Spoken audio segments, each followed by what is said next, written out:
Bonjour et bienvenue à notre deuxième séance de formation en analyse des données avec Excel.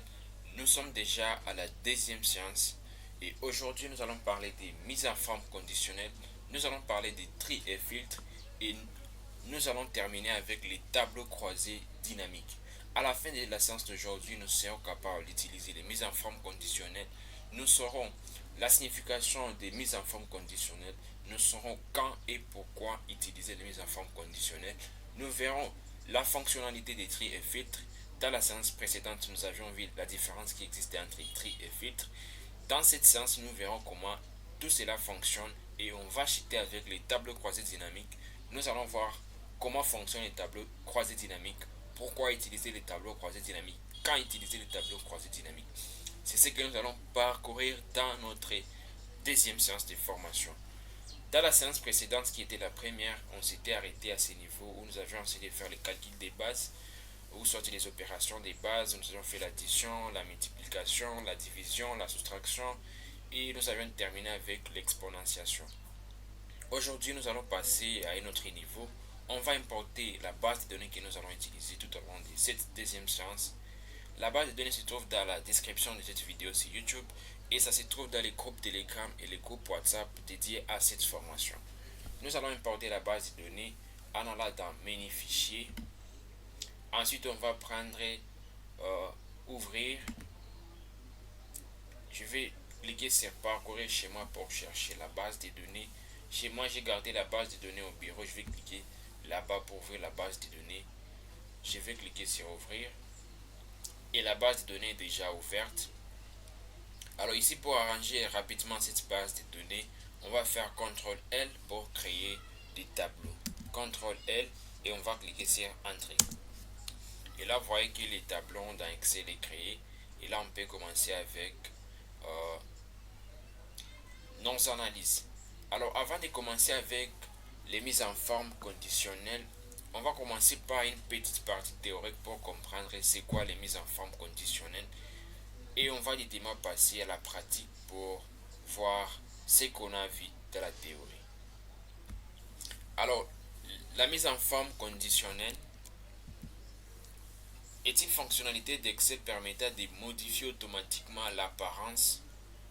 Là, on voit la couleur, la police, les styles, l'icône d'une cellule en fonction de sa valeur ou d'une condition définie.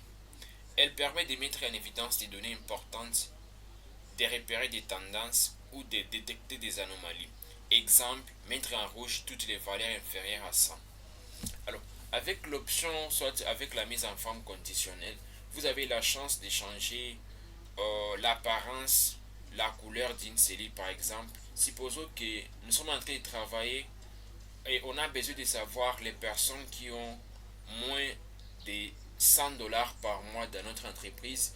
On a dit qu'on va mettre la cellule en couleur rouge si une fois une personne a moins de 100 dollars par mois. On peut autrement dit dire, supposons que nous avons besoin de voir les personnes qui ont une maladie quelconque dans notre base de données. Et on a dit par exemple, les personnes qui ont la maladie diabète par exemple seront en couleur verte par exemple. De façon que vous pouvez changer l'apparence ou la couleur de la cellule grâce à la mise en forme conditionnelle. Alors, contexte, un tableau de notes d'étudiants. Objectif, mettre en rouge les notes inférieures à 10 et mettre en vert les notes supérieures ou égales à 10. C'est aussi possible avec la mise en forme conditionnelle. Nous avons une base de données contenant les notes, autrement dit les points des étudiants, soit des élèves ou soit des écoliers. Et dans un cours donné, on a besoin de savoir les personnes qui ont eu moins de 10, donc les personnes qui ont échoué à ces cours, qui ont par exemple 10 sur 20. Et on a besoin de savoir les personnes qui ont eu 10 sur 20 en montant, ou soit supérieur ou égal à 10. Et les personnes qui ont eu moins de 10, donc ont échoué à ces cours, on va mettre en couleur rouge toutes les personnes ayant eu moins de 10 à l'examen ou soit à l'interro. C'est possible de faire ça automatiquement grâce aux mises en forme conditionnelles. Ça peut être une base de données, par exemple, de 250 étudiants et directement vous saurez les personnes qui ont eu moins de 10 servantes dans votre cours grâce à la mise en forme conditionnée qui va mettre la couleur rouge un peu partout. Alors passons à la pratique pour voir comment cela fonctionne. On a déjà ouvert notre base de données. Nous allons automatiquement l'utiliser. Alors pour faire des mises en forme conditionnelles, nous allons dans Accueil. Après Accueil, vous allez voir ici au niveau des groupes styles, nous avons mise en forme conditionnelle. Alors ici, supposons qu'on a besoin d'appliquer les mises en forme conditionnelles. Nous avons la première personne ici, Grégoire Gabriel. Il est du sexe, il est homme, il est du Côte d'Ivoire. Il a acheté l'ordinateur, quantité, il a acheté 5 et il a acheté, le montant était à 442,85 $. Alors ici on a besoin de savoir par exemple les personnes qui ont acheté les produits qui ont une valeur de plus de 100 $ par exemple. On a besoin de dire que les personnes qui ont acheté un produit à une valeur supérieure à 100 $, on va mettre ça en rouge, en vert, en jaune comme on veut. Ici au niveau des montants, nous allons appliquer la mise en forme conditionnelle. On viendra seulement sélectionner la colonne où nous voulons appliquer ces mises en forme. Après je viendrai dans Accueil. Après Accueil, vous viendrez dans les groupes style ici. Vous allez prendre mise en forme conditionnelle. Vous cliquez là-bas. Vous voyez la première option, on dit règle de mise en surbrillance des cellules. Je vais dire que j'ai besoin de sélectionner les personnes qui ont dépensé plus de 800 $ dans notre marché par exemple. Peut-être que nous avons un cadeau à donner à ces personnes à la fin de l'année. On va juste sélectionner ces personnes. Nous allons prendre supérieur à. Ensuite ici vous voyez on écrit mettre en forme les cellules dont le contenu est supérieur à 800 $. Et avec remplissage rouge clair avec texte rouge foncé. Là je peux changer, je peux dire par exemple bordure rouge, texte rouge, remplissage rouge clair. Je vais prendre rouge clair et je vais cliquer sur OK. Et là vous voyez que les personnes qui ont dépensé plus de 800 $ dans notre marché ou organisation, nous avons déjà la couleur qui est rouge foncé. Alors ici on peut aussi dire, on a besoin de sélectionner les personnes qui ont dépensé moins de 700 $ dans notre marché par exemple. Pour les faire, on doit toujours sélectionner la colonne. Ensuite je viendrai au niveau des mises en forme conditionnelles. Je vais prendre la première option et à ce niveau, au lieu de prendre supérieur à, je vais prendre inférieur à. Je vais dire mettez en forme les cellules dont le contenu est inférieur à 700. Avec remplissage, je vais changer la couleur pour ne pas avoir une couleur similaire à la précédente. Je vais prendre remplissage vert avec texte vert foncé. Je clique là-bas et je vais cliquer sur OK. Et là, vous voyez directement la différence. Lorsque je vois la couleur verte, je comprends directement que ce sont des personnes qui ont dépensé moins de 700 $ dans notre marché. Et lorsque je vois plus de 800 $, lorsque je vois la couleur rouge foncé, je comprends directement que ce sont les personnes qui ont dépensé plus de 800 $. Alors, ce qui est sûr est qu'il y a des personnes qui n'ont pas été cochées, par exemple 766. Cette valeur n'est pas cochée, la valeur n'est ni en couleur verte ni en couleur rouge parce que c'est la valeur qui est entre 700 et 800. Nous avions sélectionné uniquement ou nous avions coché uniquement les valeurs qui sont supérieures à 800 et les valeurs qui sont inférieures à 700. Alors on a besoin de sélectionner également les valeurs qui sont à l'intersection, donc qui sont juste au milieu entre 700 et 800. On va appliquer une autre mise en forme conditionnelle. On va sélectionner notre colonne et là vous voyez on écrit mise en forme conditionnelle. Je viendrai là-bas et je vais prendre toujours la première option. Je vais dire entre. Je vais prendre entre. Je vais dire mettre en forme les cellules entre 700 et 800. Et là, avec, je vais changer aussi la couleur ici. Il y a aussi moyen de personnaliser. Je peux cliquer sur format personnalisé. Et là, on m'apporte l'option pour changer. Je peux prendre les styles, je vais prendre les bordures, remplissage. Je vais mettre par exemple la couleur jaune ici. Je vais cliquer sur OK. Et je vais cliquer sur OK encore. Et là, je vais descendre. Vous voyez que la couleur jaune est déjà là. Les 766, c'est la valeur qui est comprise entre 700 et 800. Vous voyez? Donc, ces mises en forme peuvent vous faciliter la tâche, vous permettront de savoir si une fois la valeur est soit inférieure, soit supérieure, et va vous faciliter le travail. Il y a également un moyen d'utiliser les icônes ici pour les personnes qui ont eu par exemple qui ont effectué l'achat de plus de 1000 $ et aussi les personnes qui ont effectué l'achat de moins de 1000 $ et les personnes qui ont effectué l'achat de moins de 500 $. Toujours en utilisant des mises en forme conditionnelles, nous sélectionnons la colonne montant. Ensuite, nous allons dans mise en forme conditionnelle. On va prendre maintenant j'ai d'icônes. Puis à ce niveau, on peut choisir indicateur. Vous pouvez choisir tout ce que vous voulez. Par exemple, ça. On va choisir par exemple indicateur vrai ici. Alors, dès que j'ai choisi ça, vous voyez que Excel a automatiquement ajouté. Mais je ne sais pas si une fois les fois signifie quoi. Les signes d'exclamation ici signifient quoi. Vrai signifie quoi ici. Alors, c'est à moi d'établir des conditions. Je vais dire à Excel, affiche-moi fois sur les noms d'un client s'il a dépensé moins de 500 $. Affiche-moi les signes d'exclamation à un client si une fois il a dépensé moins de 1000 $. Et affiche-moi les petits vrais ici au nom du client si une fois il a dépensé plus de 1000 $. Alors on va appliquer ces différentes conditions et on va voir comment cela va se représenter. On va prendre autre règle. Je vais sélectionner ça et il y aura une petite fenêtre ici. Ici, vous voyez, on me dit appliquer une mise en forme à toutes les styles d'après leur valeur. Style de mise en forme, j'ai d'icône. On peut prendre aussi barre de données, tout ce que vous voulez, mais utilisons d'abord j'ai d'icône.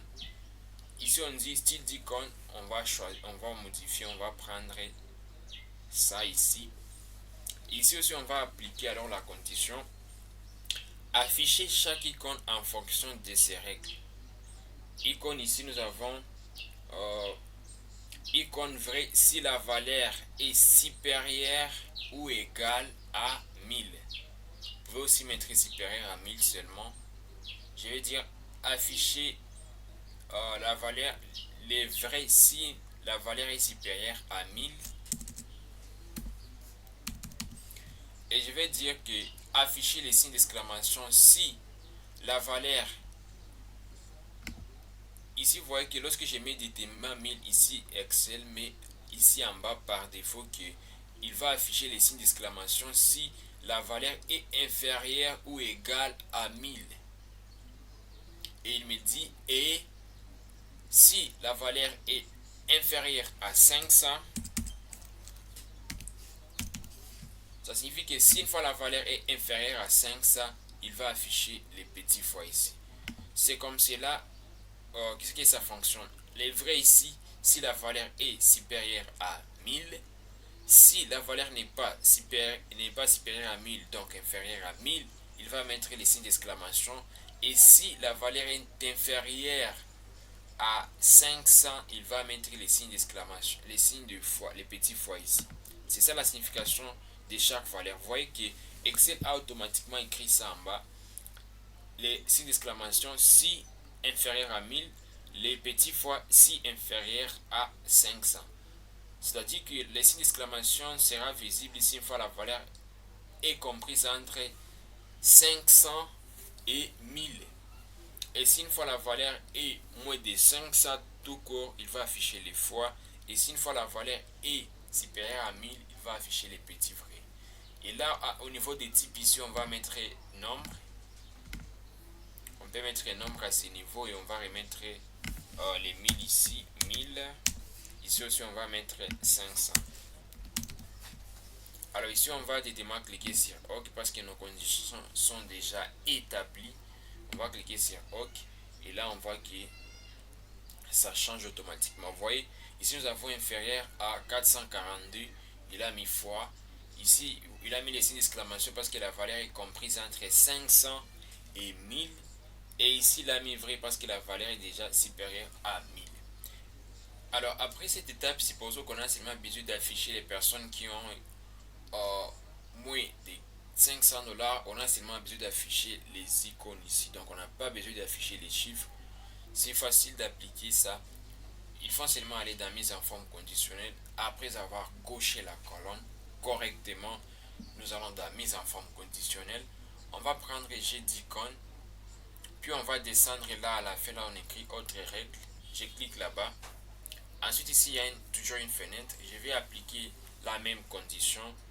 Je vais remettre les icônes qu'on avait. Ensuite ici on va dire si la valeur est supérieure à 1000. Je vais d'abord déterminer les types de pourcentage. Les types, je vais mettre nombre au lieu de pourcentage. Puis je vais dire vrai si la valeur est supérieure à 1000. Si la valeur est supérieure à 1000, pas supérieure ou égal. Vous pouvez mettre aussi supérieur ou égal. Ici, on va mettre si la valeur est 500 ici. Ça signifie que afficher l'icône vrai si la valeur est supérieure à 1000 et afficher l'icône d'exclamation ici si la valeur est inférieure ou égale à 1000 et afficher l'icône des fois ici si la valeur est supérieure à 500 ou inférieure à 500. Là, ça sera inférieur à 500 parce que c'est là où on doit avoir l'icône là-bas. Je vais cliquer sur OK. Avant de cliquer sur OK, on doit d'abord cliquer sur afficher l'icône uniquement. C'est ça l'objectif. Je vais cocher là-bas. Et là, vous voyez que si la valeur est inférieure à 500, on affiche les fois ici. Si une fois la valeur est inférieure à 1000, on affiche les signes d'exclamation ici. Et si la valeur est supérieure à 1000, on affiche les vrais ici. Je vais cliquer sur OK. Et là, vous voyez que nous avons seulement les signes ici. Et là, alors, je peux dire à Excel de m'afficher seulement les personnes qui ont plus de 1000 $. On a un cadeau pour et par exemple, on a des cadeaux qu'on doit donner à la fin de l'année. On peut envoyer des cadeaux à toutes ces personnes ayant des vrais à leur nom. Après les mises en forme conditionnelle, il y a aussi d'autres choses que vous pouvez exploiter à ce niveau, comme les nuances des couleurs, pour exploiter aussi les barres des données. Alors on va s'arrêter par là pour les mises en forme. On va directement passer au tri et filtre. Nous savons déjà la différence entre tri et filtre. Nous avions parlé des standards. La première séance qui était la séance précédente, vous avez dit que le tri il est utilisé pour trier les données par exemple d'une manière croissante ou soit en tenant compte de l'ordre croissant ou soit décroissant. Et les filtres, on a dit que c'est pour cacher les données ou soit masquer les données en tenant compte d'une caractéristique donnée. Supposons qu'on a besoin d'afficher les personnes qui ont plus de 500 $, ou soit on a besoin d'afficher les personnes du sexe masculin seulement dans notre base de données, ou on a besoin d'afficher les noms des personnes de sexe féminin par exemple dans notre base de données. Pour les faire, on doit appliquer des filtres. Alors pour appliquer des filtres, nous allons dans Accueil. Après Accueil, on viendra à ce niveau dans les groupes édition. On va cliquer là-bas.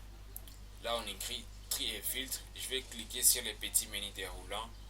Et là, on va même apporter l'option de filtre. Je clique sur filtre. Dès que je clique sur filtre, vous voyez, j'ai cette forme ici parce que ma base de données était auparavant filtrée. Alors pour filtrer, je vais prendre filtre encore. Et là, vous voyez que les petits icônes apparaissent pour la colonne. Ici, vous voyez, nous avons des barres des... Ici, vous voyez, on appelle ça des mini déroulants. Nous avons déjà des mini déroulants à ces niveaux. On peut sélectionner les données qu'on a besoin d'avoir grâce au filtre. Donc, pour ajouter les filtres, nous allons dans Accueil, on prend Édition. Dès qu'on clique sur Filtre, Excel va ajouter des filtres. Si une fois la base de données été filtrée, s'il va vous cliquer sur Filtre, il va enlever ça. On va faire l'expérience encore.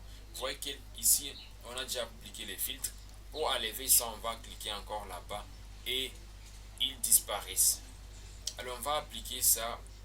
On va voir comment ces filtres fonctionnent. Alors, pour les filtres ici, on a besoin d'avoir par exemple les personnes du sexe masculin.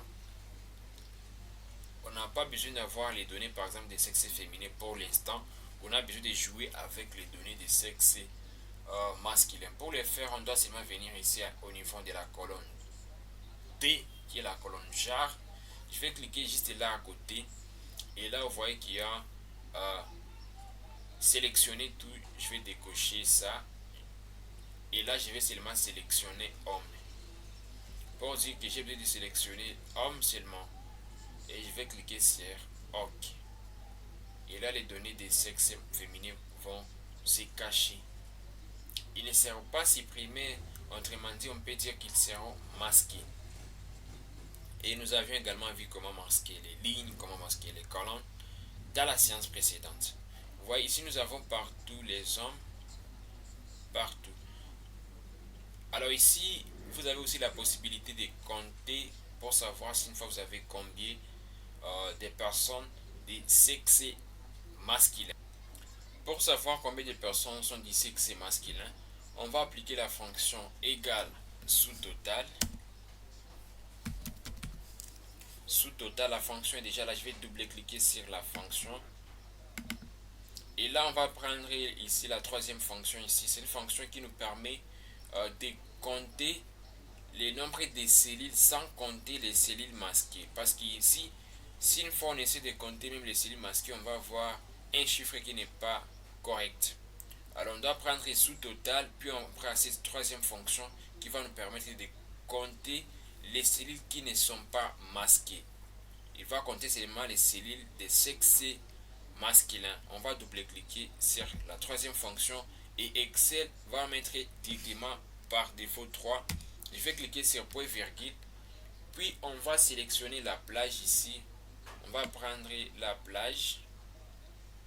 On va sélectionner. Et là, je vais m'arrêter à ça. Si vous voulez, vous pouvez directement compléter. Vous mettez par exemple D jusqu'à 2. C'est jusqu'à D 251. Là, vous cliquez sur Entrée. Vous avez 124. Excel précise que nous avons 124 personnes de sexe masculin. Alors, supposons qu'on avait besoin de savoir combien de personnes sont des sexes féminins. Pour savoir, il suffit seulement de filtrer ici. Vous pouvez utiliser les filtres à ce niveau pour savoir combien sont des sexes féminins. Je vais décocher homme, puis je vais cliquer sur OK. Et là, il va m'apporter le nombre exact à ce niveau. Nous avons 126 personnes de sexe féminin. Nous avons 126 à ce niveau. Alors, supposons qu'on avait également besoin de savoir combien de personnes de sexe féminin ont dépensé plus de 1000 $ dans notre marché pour des achats. Il suffit seulement de passer au niveau des montants à ce niveau. Toujours au niveau des filtres, je viendrai voir filtre numérique. Je vais prendre le filtre numérique et je vais définir également la condition à ce niveau. Je vais dire filtrer les personnes qui ont plus de 1000 $. Je vais prendre supérieur à 1000 $. Montant est supérieur à 1000 $. Vous pouvez changer les signes même à ce niveau. Vous pouvez dire est différent de et inférieur à. Nous, on va prendre supérieur à 1000 $.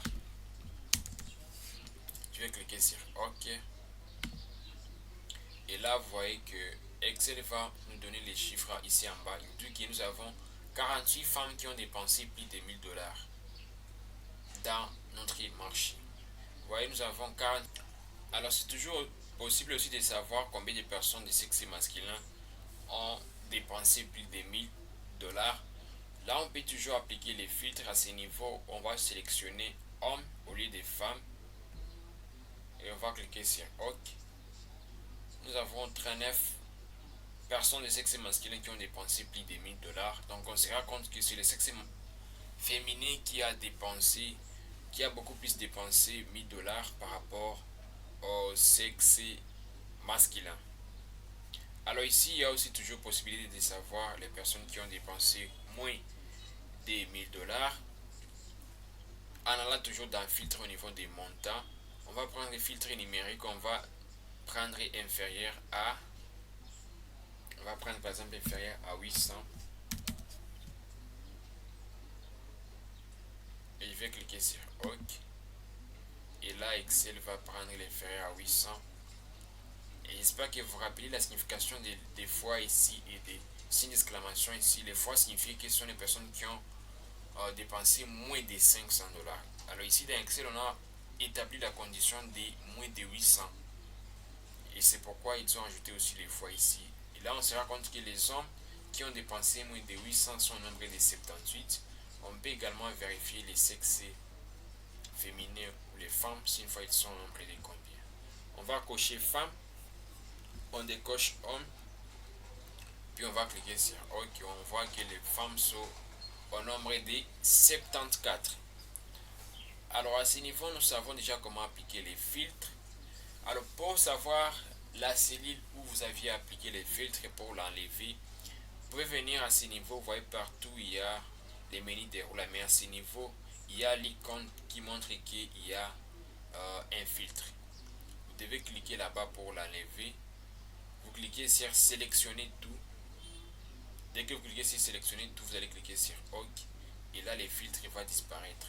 Et vous voyez qu'au niveau des montants, il y a également les filtres. Pour enlever, vous pouvez toujours faire la même procédure où vous venez toujours dans Accueil. Accueil, vous prenez filtre.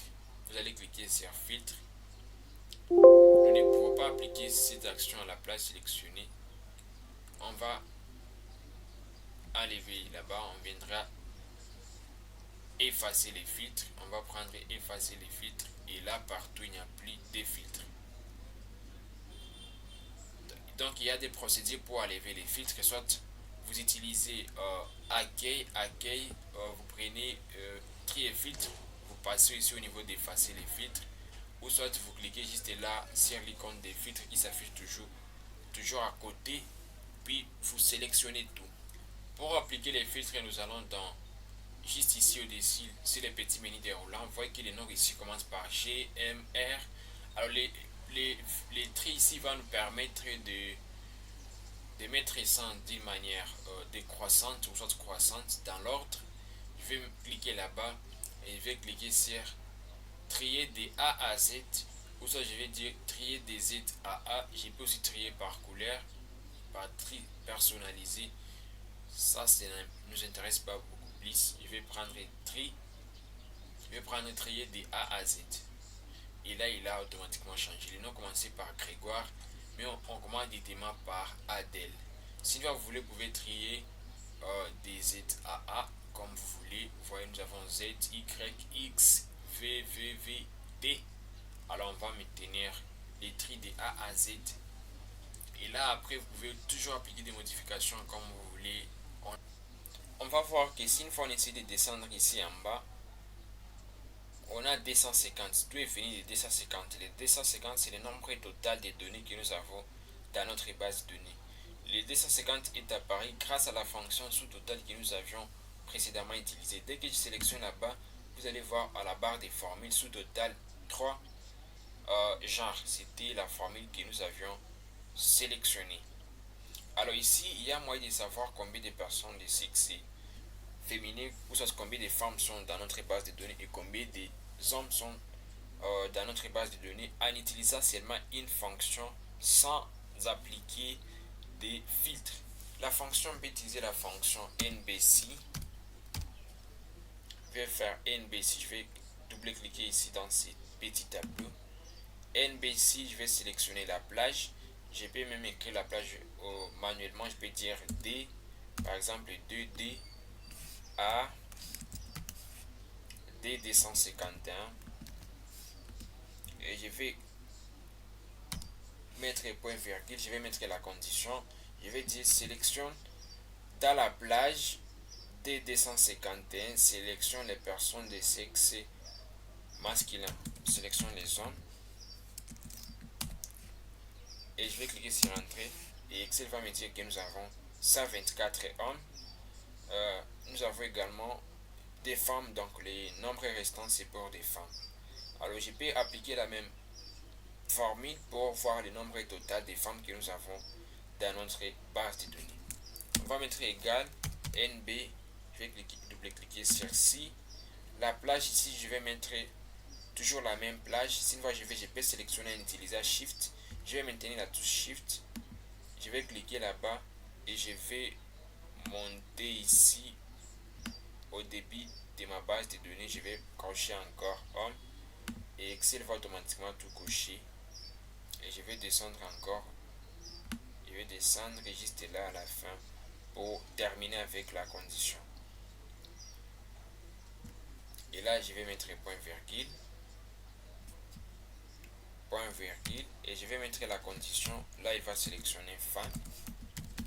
Donc, vous pouvez cocher soit en utilisant la touche Shift ou soit directement en écrivant ça automatiquement. Ici, nous avons NBC, les tableaux un genre, ça signifie que c'est les tableaux que nous sommes entrés. La plage que nous sommes en train d'utiliser. Et dans la plage, sélection uniquement ou compte uniquement les femmes. Lorsqu'il va sélectionner les femmes, il va automatiquement les compter. Et il va me dire qu'au total, nous avons 126 femmes. Et les 126 plus 124, ça va directement nous donner les 250 qui est le total des données que nous avons dans notre base de données. Prenez le temps et essayez de pratiquer la fonction sous-total et aussi la fonction NBC. La fonction sous-total que nous avions utilisée, c'est une fonction qui nous a permis de compter toutes les cellules moins les cellules masquées. Donc, lorsque vous aviez appliqué les filtres et vous avez besoin de compter les cellules qui ne sont pas masquées, il faut utiliser la fonction sous-total. Puis vous allez prendre la troisième fonction qui était NBVal. Puis vous allez mettre la plage. Et si une fois vous avez besoin de sélectionner ou de compter le nombre de personnes du sexe masculin, soit des personnes féminines en utilisant une fonction, vous pouvez utiliser toujours les NBC. Les si là-bas, c'est juste pour mettre la condition.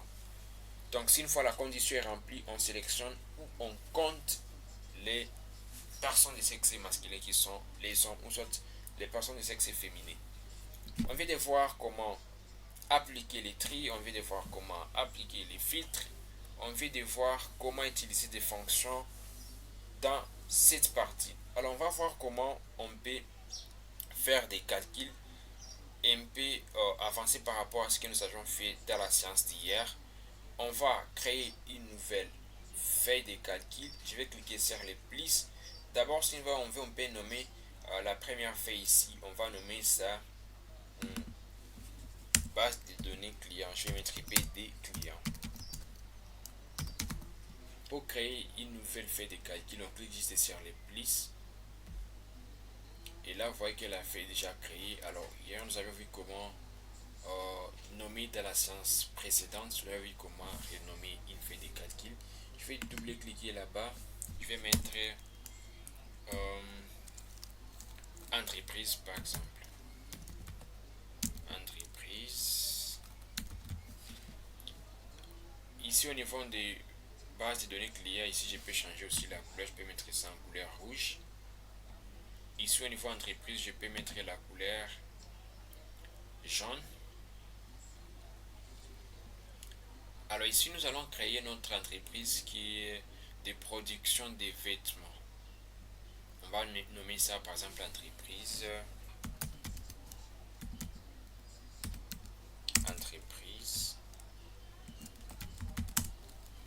On va mettre par exemple FN, c'est ça le nom de notre entreprise. On va mettre la police à 48. On va changer la police en couleur bleue. On va mettre en gras entreprise FN. On va alors essayer de faire les calculs de production annuelle dans notre entreprise, on va mettre là-bas produit.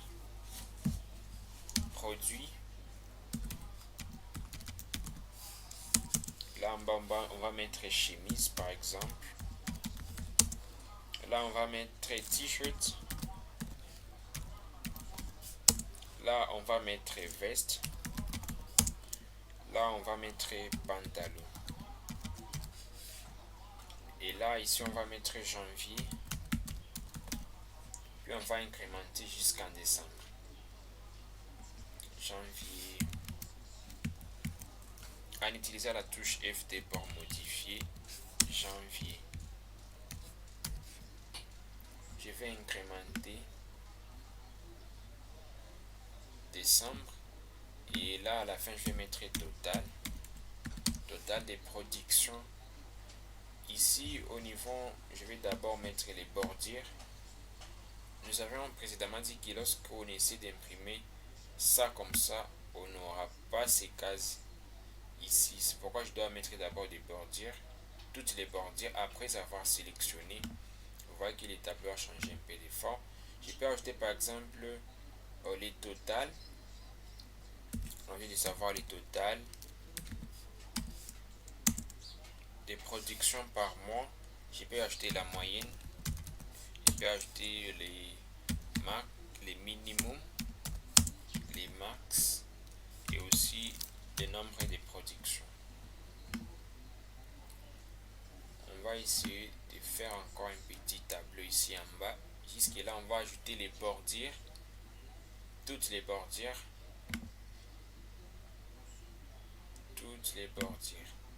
Et là, alors on peut changer juste un peu la mise en forme. On va ajouter la couleur. On va mettre une couleur ici. On sélectionne d'abord pour ajouter la couleur. Puis nous allons à ce niveau. Je vais ajouter la couleur là-bas. Et à ce niveau, je vais ajouter la couleur. Et à ce niveau aussi, je vais ajouter la couleur au niveau des produits. Je vais mettre la couleur jaune. Ça va avec jaune. Ici aussi, je vais ajouter la couleur jaune. Et là aussi, je vais ajouter la couleur jaune au niveau des mois. Et là, au niveau des totales, je vais ajouter une autre couleur. Je vais ajouter la couleur. Voilà, j'ajoute ça. Et ici aussi, la même couleur. Et là, nous avons déjà notre production. Alors, dans les mois de janvier, nous avions produit 11 chemises. Dans les mois de février, nous avions produit 15 chemises. Et là, on va demander à Excel d'incrémenter pour nous donner des données. Pour incrémenter des valeurs, on doit d'abord les sélectionner. Et Excel va directement comprendre ce qu'on a besoin d'avoir. On va incrémenter jusqu'à dans le mois de décembre. Nous avions produit 11 chemises dans les mois de janvier. Dans les mois de janvier, pour les t-shirts, nous avions produit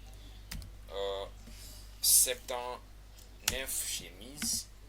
Et dans les mois de février, nous avions produit 312 chemises. On va demander à Excel de nous donner des données que nous allons utiliser. On se rend compte que nous avons eu 55 chemises dans les mois de décembre et 2642 t-shirts dans les mois de décembre. Pour les vestes, on va mettre 45 vestes dans le mois de janvier et 89 dans le mois de février. Et là, on va cocher les deux valeurs. Excel va nous donner les données. Nous avons 259. Ici, pour les pantalons, nous avions produit 67 pantalons dans le mois de février.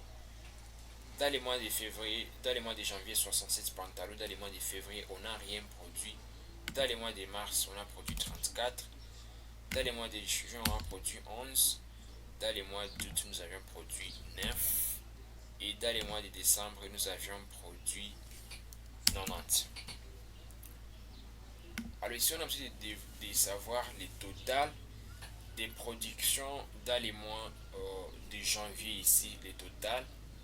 Et ici aussi, nous avons besoin de savoir les totales des productions annuelles pour notre entreprise FN. Alors ici, on va mettre le total. Nous avions vu qu'il y a trois moyens d'avoir la somme. Premièrement, en allant dans Anke, vous allez dans les groupes éditions. Dans les groupes éditions, vous allez prendre somme ici. Le deuxième moyen, c'était d'utiliser la fonction égale somme. Et le troisième moyen, c'était juste d'additionner chaque valeur. Et additionner chaque valeur, c'est fatigant parce que nous avons pas mal de données. Nous allons mettre égal. Utilisons la fonction égale somme. Je vais double-cliquer sur somme. Et là, je vais cocher tout ça. Puis je vais cliquer sur entrée. Et on me donne 396 productions annuelles de chemises. Nous avions produit 396 chemises dans l'année 2025. Pour notre entreprise, ici, on peut ajouter 2025 pour spécifier l'année. On peut juste d'abord fusionner. On va sélectionner pour fusionner. On sélectionne, ensuite on viendra à ce niveau pour fusionner et centrer. Dans les groupes alignement, je vais cliquer sur fusionner et je vais demander de centrer. Et là, pour modifier les contenus, je peux venir à ce niveau, je vais ajouter production 2025, production 2025, et là je vais diminuer la police. Je vais mettre la police à 24 et ça va aller. Et là je vais laisser entreprise FN production 2025. Je vais ajouter des points production 2025. Alors ici ça signifie que dans l'année 2025 nous avions produit au total 396 chemises. On va voir combien de t-shirts ont été produits dans les mois dans l'année 2025. Pour les voir, on va utiliser le deuxième moyen pour calculer la somme. On va mettre le curseur là-bas. Nous serons dans Ake. Ake, on va prendre somme ici. Je viendrai là-bas, je vais cliquer somme. Et il va sélectionner tout ça par défaut. Je vais cliquer sur entrée. Et il va me donner 16 326 t-shirts dans l'année 2025. Alors ici, je peux incrémenter. Ici, il me dit que nous avions produit 3444 vestes et nous avions produit 211 pantalons dans l'année 2025. Alors ici, au niveau du total, nous avons besoin de savoir les totales des productions par mois. Donc, la production mensuelle. Je vais utiliser la fonction égale somme. Je vais double-cliquer, je vais sélectionner ici. Et je vais cliquer sur entrée. Et on me dit que dans le mois de janvier, nous avions eu une production de 200 et des produits. Je vais incrémenter et venir jusqu'au niveau du total. Et on va me donner un total de 20 377 produits qui ont été produits dans l'année 2025. Dans le mois de février, nous avions eu 416 produits. Dans les mois de mars, nous avions eu 731. Dans les mois d'avril, nous avions eu 978. Alors, on a besoin de savoir la moyenne des productions. Pour savoir la moyenne des productions, on peut utiliser premièrement la fonction égale moyenne. On double-clique, puis on va sélectionner la case ici. Et on va cliquer sur entrée. On va me dire qu'il y a une moyenne de 50.5. Il y a aussi un autre moyen de calculer la moyenne, toujours en allant dans Ake. Ake, nous allons ici dans somme. On va cliquer juste sur les petits menus déroulants. On va prendre moyenne. Et il va nous calculer les moyennes de D11, de la cellule D11, alors que ce n'est pas ce que nous cherchons. On va cocher ça. On va lui demander que nous avons besoin de calculer la moyenne de la cellule D6 A D9. C'est-à-dire que quelquefois il peut mal sélectionner. Je vais cliquer sur Entrée et on me dit qu'il y a une production de 138,6 en moyenne. Alors ici, on vient de voir des moyens pour calculer la moyenne, soit en utilisant la fonction moyenne, en commençant par l'égalité, ou soit en allant dans Accueil. Accueil, vous allez dans les groupes édition, vous allez cliquer ici à côté pour prendre moyenne. Ici aussi, on va incrémenter, je peux incrémenter ici. Je vais seulement sélectionner une seule cellule pour incrémenter. Et Excel va calculer la moyenne partout ici. Et là, nous avons déjà la moyenne de 182,75, 326. Ici, nous avons une moyenne de 5094,25. Pour savoir les mois où nous avions produit en petite quantité et quel produit, nous allons utiliser la fonction égale min. Je vais double-cliquer sur min, puis je vais sélectionner la plage et je vais cliquer sur Entrée. On va me dire qu'il y a une production de 11 chemises dans le mois de janvier et c'était la plus petite quantité de production. Ensuite ici, vous pouvez utiliser encore un deuxième moyen pour calculer ça. En allant toujours dans Accueil, vous cliquez juste ici à côté des sommes. Vous allez prendre min et là, vous allez sélectionner et vous allez cliquer sur Entrée et on vous dit que la plus petite production était des chemises dans le mois de février. Alors pour savoir la suite, il suffit seulement d'incrémenter. Vous allez incrémenter jusqu'à là à la fin. Et là, on vous donne 19. Il y a eu la production de 19 chemises qui était la plus petite production dans le mois de mars. Et jusqu'à là, à la fin, on va nous dire que la plus petite production dans toute l'année, c'était dans les mois, c'était des pantalons. Parce que nous avons déjà eu 211 productions dans les mois de... Dans l'année 2025. Dans l'année 2025, nous avons eu au total 211 produits. Et c'était la plus petite production. Ici, pour savoir la quantité, la plus grande valeur dans la production et quel produit, nous allons utiliser la fonction égale max. Je vais double-cliquer sur max, puis je viendrai sélectionner ici. Je vais cliquer sur Entrée et là on va me dire que la plus grande production en termes de valeur est de 79. Nous avions produit 79 et les 79 c'était des t-shirts. Donc la plus grande production dans les mois de janvier était de 79 et nous avions produit des t-shirts. Grâce à ce système, vous pouvez également savoir dans quel mois vous aviez beaucoup plus vendu et quel est le produit qui a été beaucoup plus vendu. On va, avant d'incrémenter, vous pouvez aussi aller dans, à côté des 100, vous prenez max, vous allez sélectionner ici pour savoir dans quel mois vous avez beaucoup, dans les mois de février, quel est le produit qui a été beaucoup plus produit. Je vais cliquer sur Entrée, on me dit que j'ai produit 312 qui était la plus grande valeur dans les mois de février et les 312 correspond au t-shirt. Je vais directement incrémenter. Et Excel va me dire que la plus grande production était des t-shirts dans l'année 2025. Dans l'année 2025, nous avions produit en grande quantité les t-shirts qui nous ont donné la valeur de 16 326. Alors les NB ici, c'est juste le nombre de productions. On a besoin de savoir, dans les mois de janvier, nous avions produit combien de fois. Dans les mois de février, nous avions produit combien de fois. On va utiliser la fonction NB. On va mettre égal NB.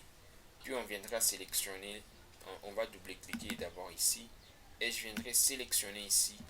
Je vais cliquer sur Entrée. On me dit que j'ai 4 productions dans les mois de janvier.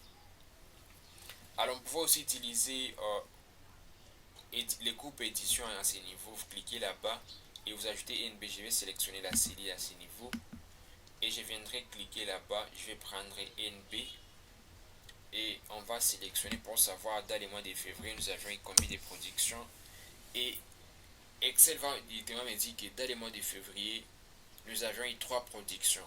Parce que dans le mois de février, on n'a pas produit des pantalons.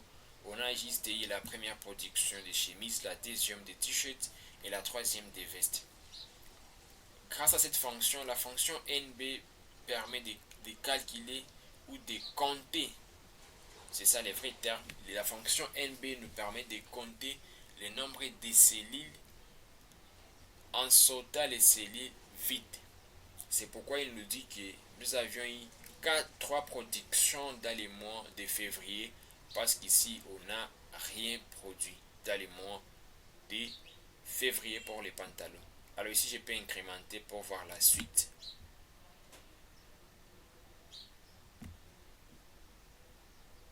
Et là nous avons déjà la suite. Alors ici on peut directement faire appel au graphique pour comprendre la production de l'année 2025. On va sélectionner notre tableau ici, puis nous irons dans insertion. Insertion, on va cliquer sur graphique recommandé et nous allons patienter. Vous voyez, les graphiques sont là, vous pouvez choisir les graphiques qui vous plaît. Vous pouvez prendre par exemple ça, janvier, mars. Vous pouvez prendre les graphiques que vous serez à mesure d'interpréter. Prenons par exemple celui-ci, on va prendre l'histogramme. Je vais cliquer sur OK. Et les graphiques est déjà là. Alors je peux juste les déplacer pour les mettre ici à côté. Je vais cliquer. Je peux ajouter la taille. Et là je viendrai juste ici pour les déplacer encore. Alors ici à ce niveau vous pouvez effacer les titres. Vous pouvez modifier les titres. Voilà les titres du graphique. On peut dire par exemple production 2025. Production 2025. Je mets ça en gras. CTRL G. Alors ici nous voyons la production est là. Nous avons la légende ici en bas, chemise. La couleur bleue représente les chemises. La couleur orange ici représente les t-shirts. La couleur ici représente les vestes. Ici aussi la couleur ici représente les pantalons. Alors ici vous pouvez ajouter d'autres choses qui peuvent vous faciliter l'interprétation de ces graphiques. Vous pouvez également changer la mise en forme de ces graphiques en allant juste ici les styles de graphiques. Vous allez cliquer au niveau des styles de graphiques et là vous pouvez choisir si vous avez besoin d'afficher même des lignes pour faciliter la lecture. Je peux prendre ça.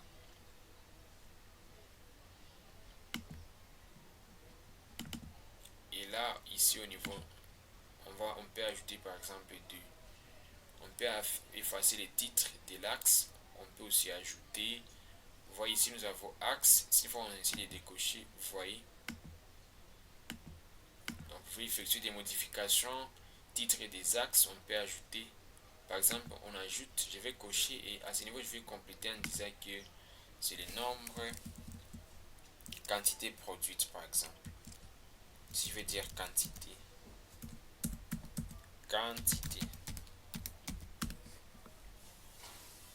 Titre de l'axe, ici je vais dire mois. Je vais dire mois.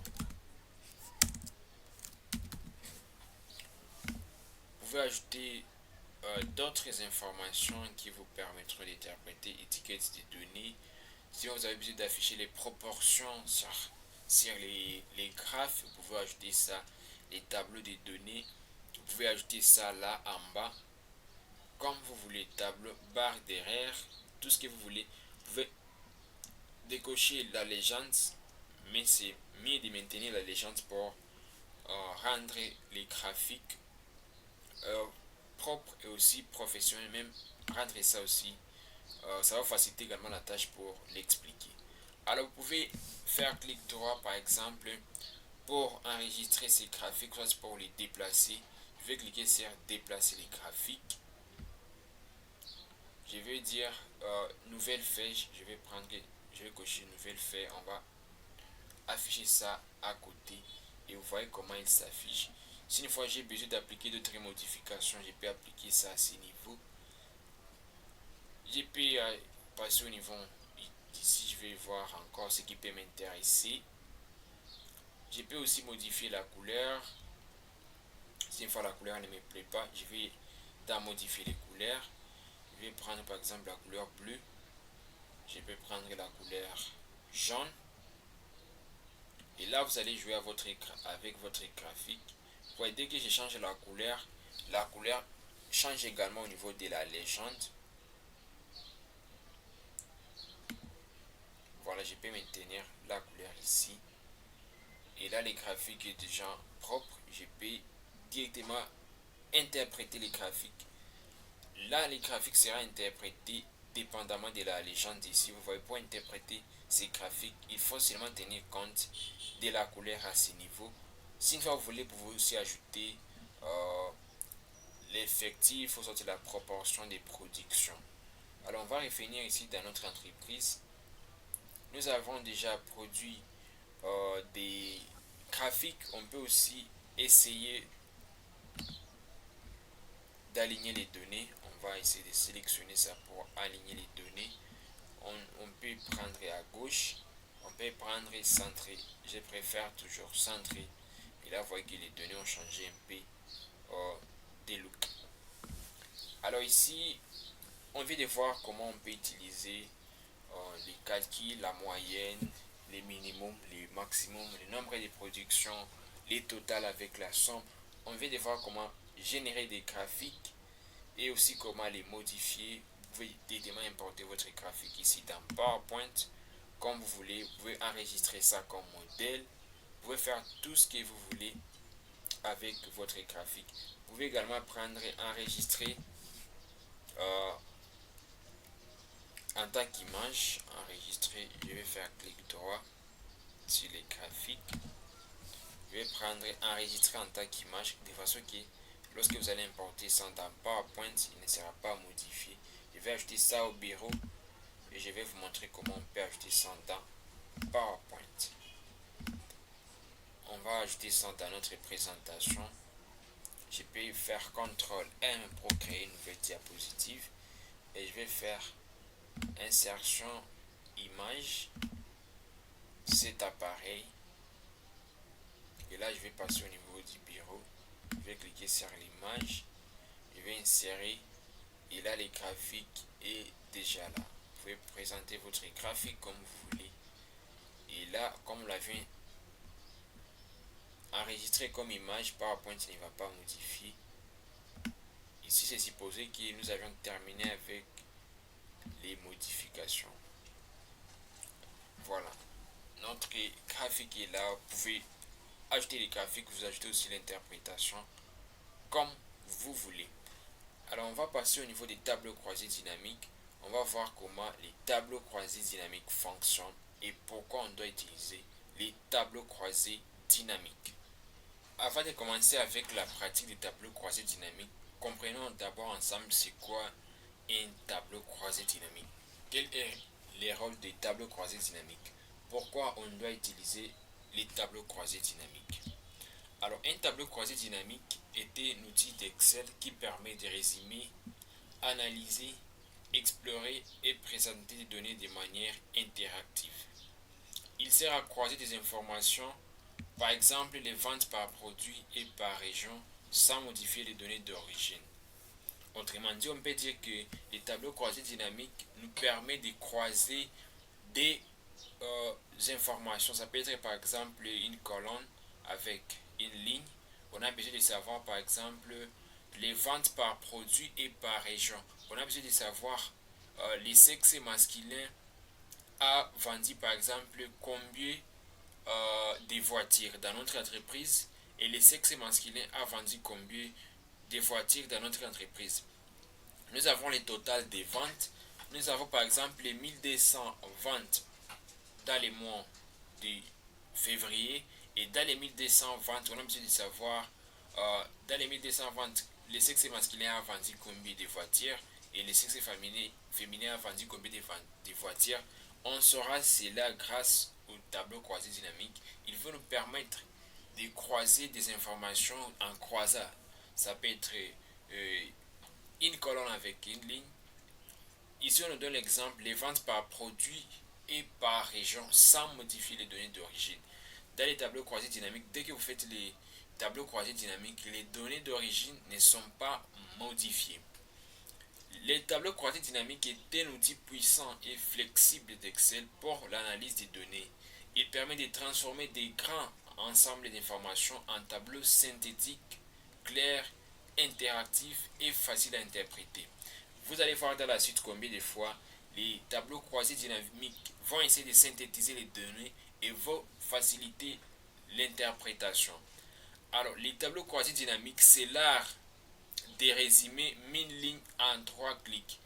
Grâce au tableau croisé dynamique, nous allons essayer de synthétiser une base de données qui peut avoir même plus de 6400 lignes seulement en un clic grâce au tableau croisé dynamique. En peu de mots, le tableau croisé dynamique va nous permettre de résumer, d'analyser et de présenter les données sous forme de tableaux. On va voir comment cela fonctionne dans la partie pratique. Alors, exemple, tu disposes d'un tableau contenant des milliers de lignes de vente. En quelques clics, un tableau croisé dynamique peut t'afficher le total des ventes par produit, par région, par vendeur ou encore la moyenne des ventes par mois. Grâce au tableau croisé dynamique, on peut avoir la somme des ventes par mois, la moyenne des ventes par mois. On verra tout cela, comment ça fonctionne. Alors, la préparation des données. Avant de créer un tableau croisé dynamique, il y a des règles qui doivent être respectées. La première, organiser les données sous forme de tableaux structurés. Une ligne par enregistrement, une colonne par variable. Autrement, on peut dire que dans la préparation des données, on doit respecter quelques règles comme lorsque vous créez une variable ou soit une colonne, on doit se rassurer qu'on n'a pas des colonnes qui ont les mêmes noms. Pour que lorsqu'on va passer au niveau des tableaux croisés dynamiques, qu'on ne parvienne pas à confondre les deux colonnes ou soit on ne parvienne pas à confondre les deux variables. Assure-toi qu'il n'y a aucune ligne ou colonne vide. On doit s'assurer qu'il n'y a pas de valeurs manquantes dans notre base de données. On doit supprimer les valeurs manquantes ou soit on doit compléter les valeurs manquantes.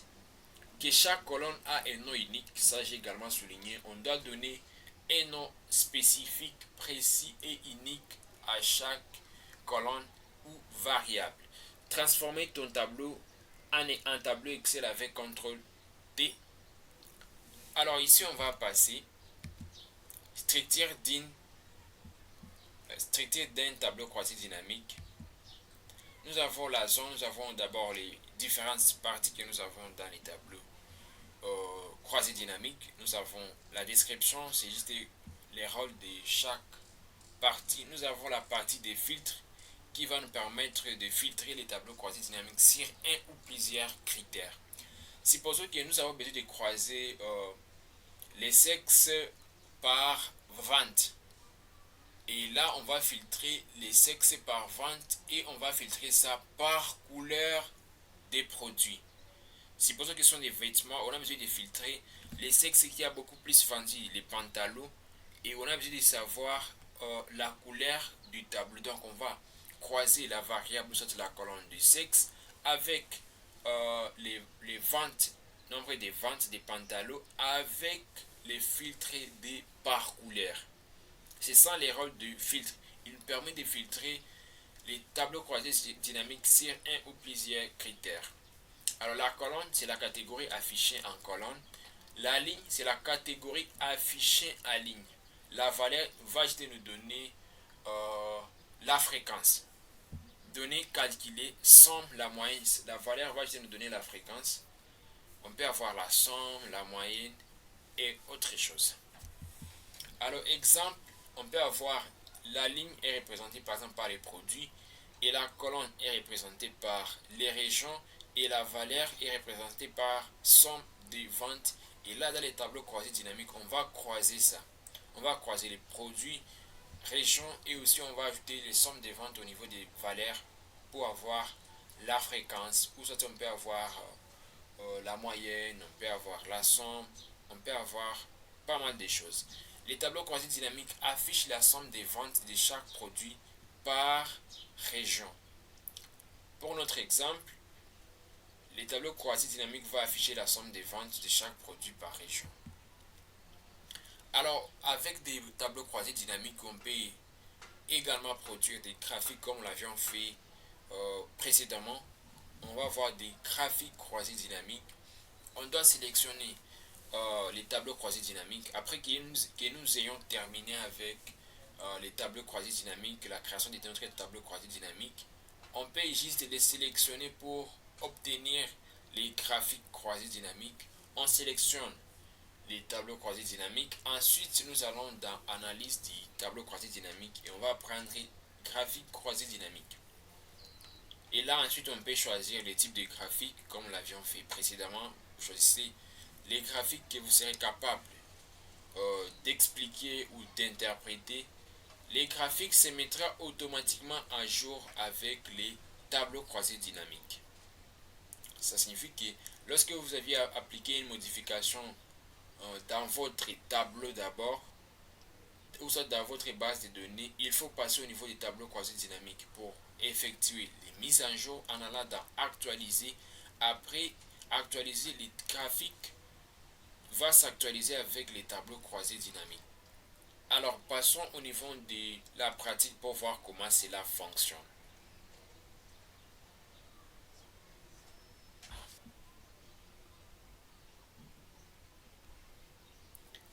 Pour les faire, nous allons revenir à notre base de données, les bases de données clients que nous avions utilisées au début.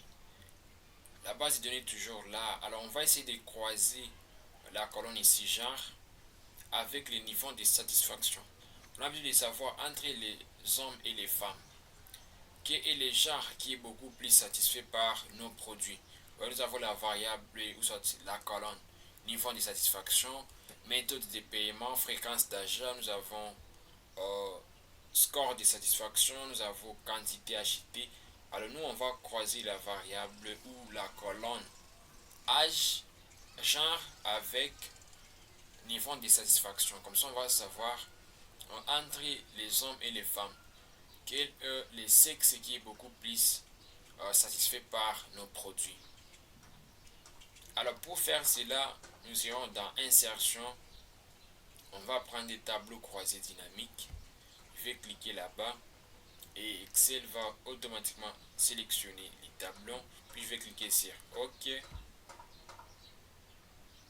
Laisse-moi ouvrir ça sur une nouvelle feuille. Je vais dans insertion, tableau croisé dynamique. Je vais prendre nouvelle feuille de calcul. Oui, je clique sur OK. Et là, j'ai déjà les résultats à ce niveau. Alors là, la colonne A comme nom, je vais vérifier les noms de la colonne. Il faut savoir les noms de votre colonne, c'est genre. Et ici, c'est niveau de satisfaction. Premièrement, on va nommer notre feuille 3. On va appeler ça tableau croisé dynamique. On clique, puis on viendra faire renommer. Je vais écrire TCD pour signifier tableau croisé dynamique. Et je vais donner la couleur rouge. La couleur rouge est là, je vais donner la couleur bleu foncé. Voilà. Voilà, je vais revenir au tableau croisé dynamique pour voir comment ça va fonctionner. Alors, le tableau croisé dynamique est déjà là. Je viendrai cliquer au niveau du genre. Je vais mettre genre au niveau du. Je vais mettre au niveau des colonnes ou au niveau des lignes comme je vais. Mettons ça au niveau des lignes, vous allez voir comment ça va changer. Si une fois je mets ça au niveau des colonnes, vous voyez la différence. Mettons au niveau des colonnes, on laisse ça toujours là-bas. On va prendre le niveau de satisfaction, on va mettre ça au niveau des lignes. Et là, on a insatisfait, n'être satisfait, très satisfait, très satisfait. Très insatisfait, très satisfait. Et là, alors, vous voyez qu'il n'y a pas de valeur. C'est pourquoi au début, nous avions d'abord dit que Avec les tableaux croisés dynamiques, vous allez essayer de synthétiser et analyser les informations. On avait 250 données dans notre base de données. Et là, avec ces tableaux croisés dynamiques, on va essayer de synthétiser ça. Alors ici, le niveau de satisfaction, on va mettre ça encore au niveau des valeurs pour savoir combien sont satisfaits. Alors ici, vous voyez, nous avons insatisfait, nous avons 24 femmes. Mettons d'abord l'alignement. On coche les tableaux seulement en cliquant là-bas. Puis je viendrai dans groupe alignement. Je vais prendre ça, je vais centrer. Je vais prendre ça. Voilà, comme ça c'est mieux. Là, les tableaux un peu clairs. Alors à ce niveau, nous avons insatisfait. Nous avons d'abord 51 personnes sont insatisfaites. Nous avons 47 personnes également qui n'ont pas voulu donner leur choix, approbation, ils sont neutres. Nous avons 57 personnes ici sont satisfaits. Ici nous avons 49 qui sont très insatisfaits et 46 qui sont très satisfaits. Le total va nous donner ça 250. Auparavant, on savait que nous avons un total de 126 femmes et 124 femmes. Nous avions obtenu ces chiffres lorsque nous avions utilisé la fonction sous-total et lorsque nous avions utilisé la fonction NBC, lorsque nous avions appliqué la condition.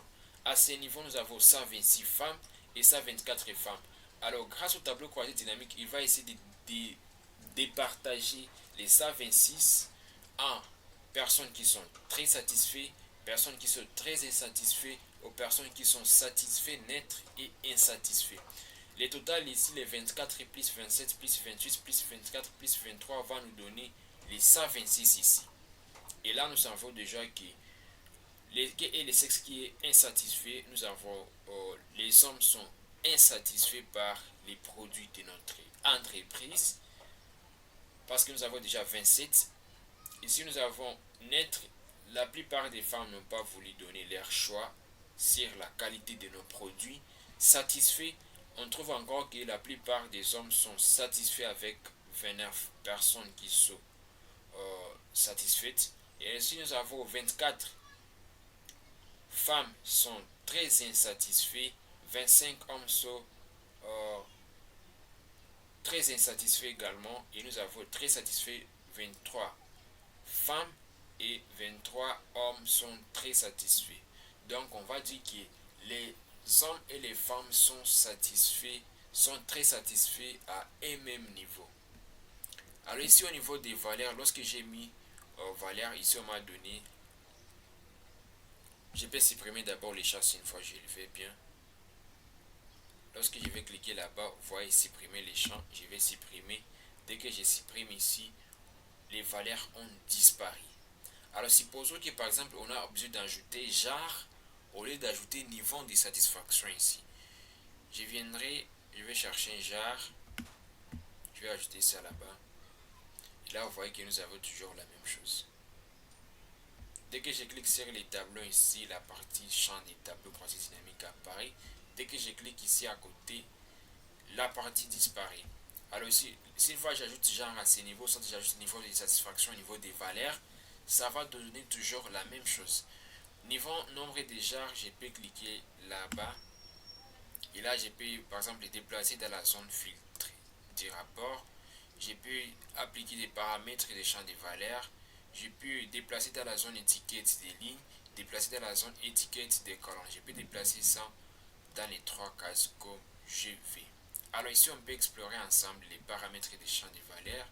Je clique là-bas et là, on m'apporte la somme. Lorsque j'ai demandé m'apporter la somme, si une fois j'ai besoin d'avoir les produits, on peut m'apporter les produits. Une fois j'ai besoin d'avoir la moyenne, on peut m'apporter la moyenne. Si j'ai besoin d'avoir les marques sur les mines, on peut m'apporter les mines. Au niveau d'afficher les valeurs, niveau de satisfaction, afficher des valeurs, aucun calcul. On peut mettre un pourcentage du total général ou soit un pourcentage du total de la colonne. ou soit en pourcentage du total de la ligne. Et là, les trois pourcentages sont un peu différents lors de l'interprétation. Lorsqu'on va prendre le pourcentage du total général, là, on va interpréter les résultats en tenant compte du total général, alors que lorsqu'on va prendre les pourcentages du total de la colonne, là, on va interpréter les résultats en expliquant, en tenant compte de la colonne. Ici aussi, on va tenir compte de la ligne. Et c'est avec le pourcentage du total général. Je vais cocher là-bas. Je vais cocher OK. Et là, vous voyez, on m'apporte les pourcentages ici. On me dit que 10,8% des hommes sont insatisfaits. 10,8% des femmes n'ont pas donné leur avis sur la qualité de nos produits. On va dire que 11,6% des hommes sont satisfaits par nos produits. Et on va dire que 10% des hommes sont très satisfaits par nos produits. Et on va dire que les femmes et les hommes sont très satisfaits à 9,2%. Donc à un même niveau. Je peux cliquer là-bas. Vous voyez que les pourcentages ici, lorsqu'on va essayer de faire les totales générales, ici on va avoir les 100%. On peut autrement dit interpréter en disant que sur les 100% de nos clients, 9,8%, 9,6% des femmes sont insatisfaits et 10,8% des hommes sont satisfaits.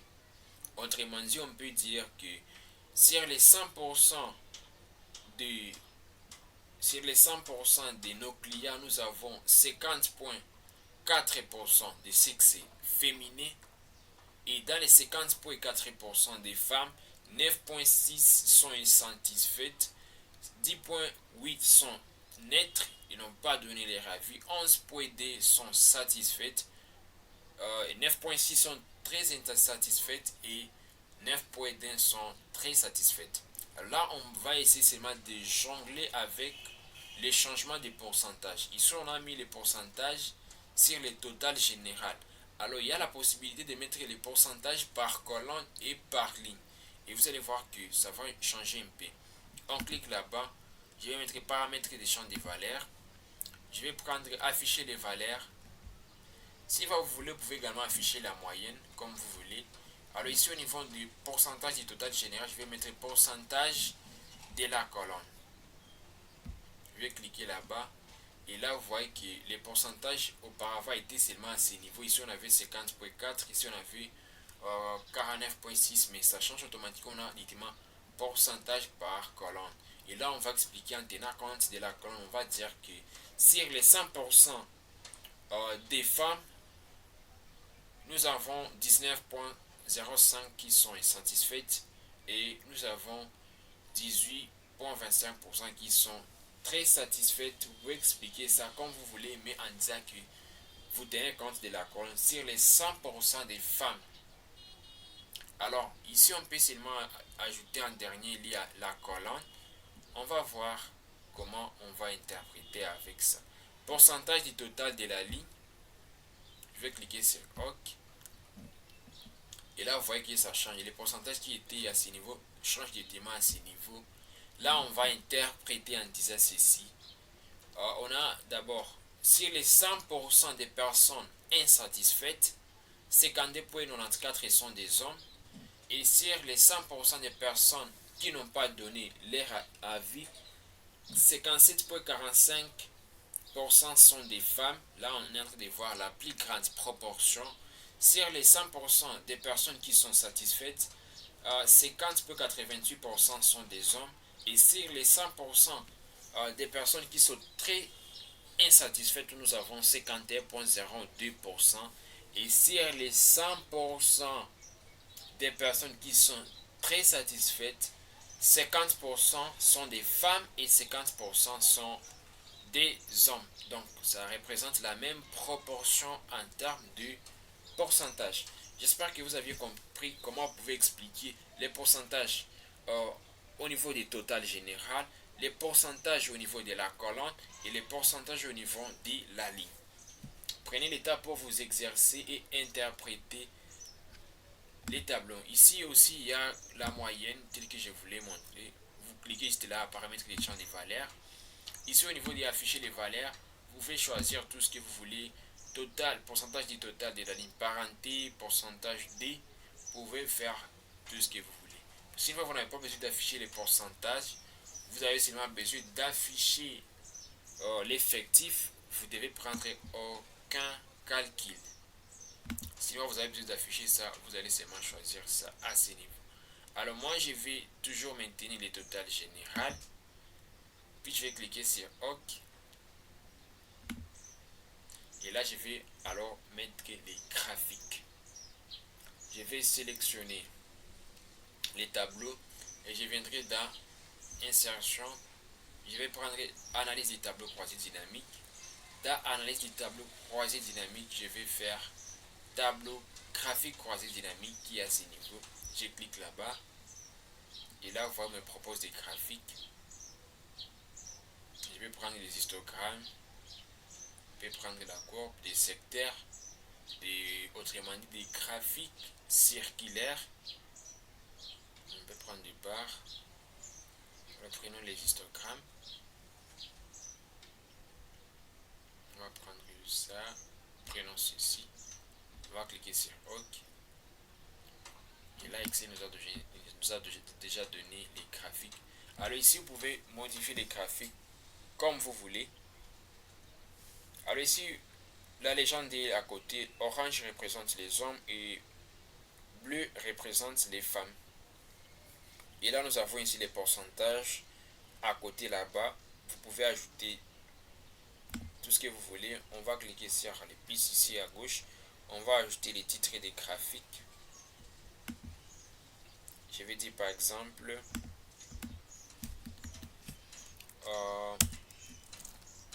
satisfaction par sexe ou par genre, comme c'est ça le nom de la variable. Je vais mettre en gras satisfaction par genre, c'est ça les graphiques. Je peux également ajouter les titres des axes. Je vais dire ici à ce niveau c'est les pourcentages ou la proportion pourcentage. Ici au niveau des titres de l'axe, je vais dire état de satisfaction, soit niveau de satisfaction. Niveau de satisfaction.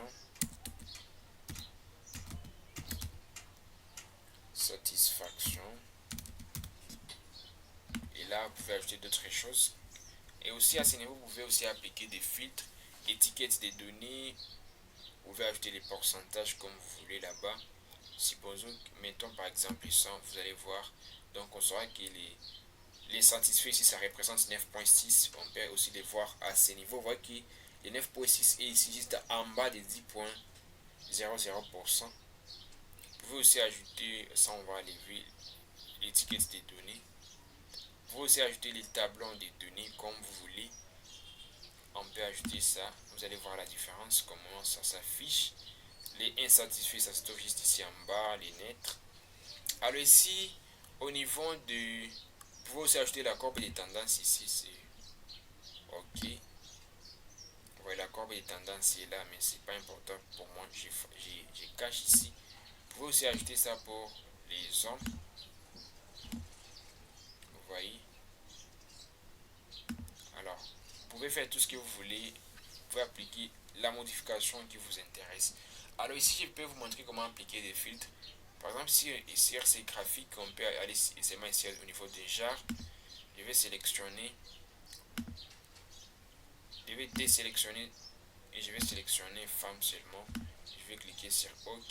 Et Excel va me présenter seulement les graphiques des femmes, de la satisfaction des femmes.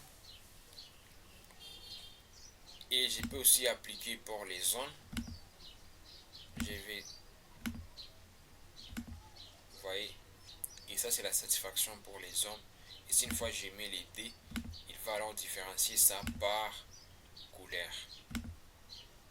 Et là vous voyez, si une fois je peux encore offrir ce graphiques à côté en faisant clic droit, déplacer les graphiques. Et je vais mettre une nouvelle feuille qui sera les graphiques 2. Et là, vous voyez que notre graphique est là. Sinon, vous voulez toujours, vous pouvez poursuivre avec des modifications pour personnaliser votre graphique. On peut encore l'importer dans PowerPoint. Il suffit seulement de faire clic droit. Vous enregistrez ça en tant qu'image pour que votre graphique ne soit pas modifié dans PowerPoint. Ensuite, si vous allez importer ça dans PowerPoint, on fait ça un peu rapidement, je vous montre. Je mets ça au bureau image D. Et là, je viendrai dans notre PowerPoint ici. On va mettre par exemple ici à ce niveau. Je vais ajouter une nouvelle diapositive avec CTRL M. Je viendrai dans insertion image. Cet appareil. Je vais prendre le bureau et l'image est là. Et là, vous voyez que le graphique est là.